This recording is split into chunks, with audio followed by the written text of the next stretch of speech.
So, just some random things on my mind. I'm going to show you a picture of swag.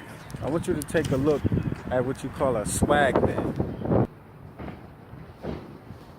Here's a picture of what they call the last real swag man. So, technically, if you don't resemble them, then you don't have swag. And so those that came after are, in fact, what you could call an imposter. And in life, remember, you always got to define your words. Because to have swag is to loot. Swag is to steal, to plunder, to quote unquote sashay the goods or make off with the loot. Because swag is really not flamboyance. Swag doesn't really mean fashionable.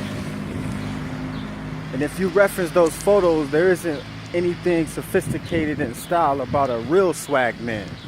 Because the real swag men, when they go about swagging, they go about trampling. They move idle. They make moves in their life that are in vain. That's what it means when you're swagging. I'm not a smart aleck. I don't randomly go about correcting men on their words.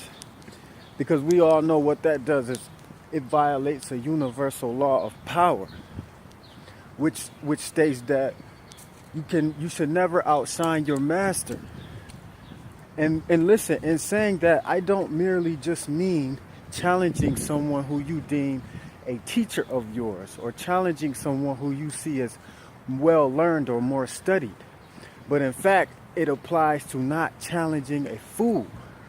Because we all know in a fool's world, in a fool's realm, he is the master. Because his logic is reason. The conclusions that a fool draws are rationale.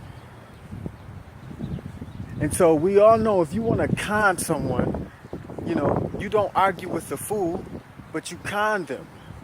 And if you want to con someone, we all know you get them to think as if you're like them. You don't outshine them, but you act as if you're like them.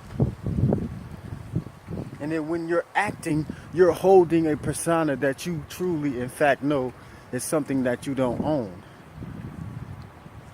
And so before I depart, just some side work for you. Go look up acting.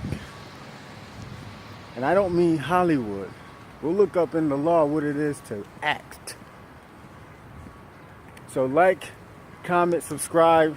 Those was just some thoughts that was on my mind. So a Black's Law Dictionary. Let's go look up actor.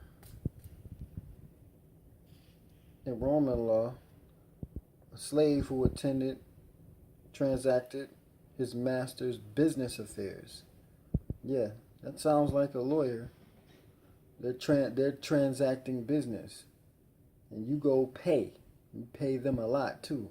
And you still lose. Yeah, patron, like a master, a bailiff, attorney, a steward, like the stewards of England. Yeah, they're all acting as if they care.